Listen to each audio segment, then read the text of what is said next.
Then they took my sister.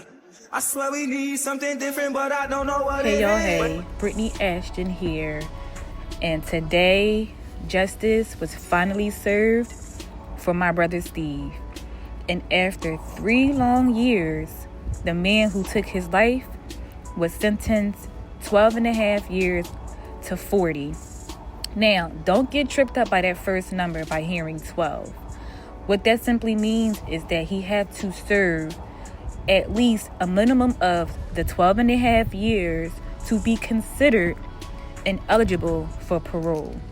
And a lot of times when you on a murder charge, it's not easy to go up for probation because a lot of the times they give them a hard time with denying it at first. However, if he was to get approved, we do have the option and the choice to go through the whole court thing, the whole trial again, and pretty much say no, he deserved to stay behind bars. But anyway, after 3 long years of pulling back the Band-Aid on an open wound, 3 years of sitting in courtrooms, reliving the pain, second-guessing every should have, could have, and would have. 3 years of hearing details no sister should ever hear. And today, it finally feels like a chapter of healing begins. Healing doesn't mean forgetting. Healing don't mean the pain is gone. It just means learning to live with it.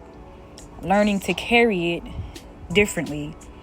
I couldn't write a letter to the judge, not because I didn't love my brother enough, but because how do you fit a whole life, a whole soul of 30 years of memories into a few sentences? How do you explain who Steve was to me, to my family, and to everyone who loved him in just one letter? Steve wasn't just my brother. He was my other half, my safe space, the one who knew me through and through. For 30 years, he walked beside me through every high, every low, every secret, every laugh. And now I have to keep walking this journey without him. Writing the letter felt like writing him off forever, like putting a period on a story I never wanted it to end. And I'm just not ready to say goodbye. So instead, I say this: I carry you with me, Steve, every day, and the kids, and my dreams, and the work I do that honors your name, and every choice I make to keep moving forward when life feels too heavy. Justice may have been served today, but my healing, that's still a process. And if I'm honest, some days I don't even know where to start. But I know I'll keep going because you believed in me when I didn't even believe in myself. So today isn't goodbye. Today is just a reminder that your life mattered, that your life still mattered, your love mattered, and your name will never be forgotten. So, as always, hashtag long live Steve, hashtag I am my brother's keeper. But wait, there's more to this story. The man who killed my brother, he was only charged with the murder and carrying a gun in a public place. Since no gun was ever recovered, he was never charged a gun charge. And the baby my brother died holding, so innocent in court in the middle of it all, there was no justice for him either. The mother never came and made not one statement, never showed up to court, so no child endangerment was ever charged. And the girlfriend, the only reason why she showed up to court was because she was subpoenaed.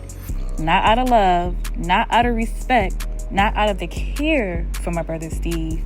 It was only just because to save face. Still, even with all of that, I am satisfied with the sentences because Mr. Spin Your Block is not getting out anytime soon. He went in at 17 years old, and now at 21, he will spend every birthday after that behind bars. It doesn't erase the pain, but it does bring a little peace knowing the streets won't have him, and knowing Steve's life mattered enough to see justice was served.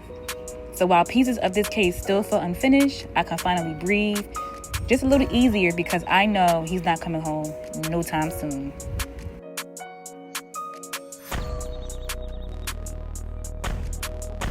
Justice has been served.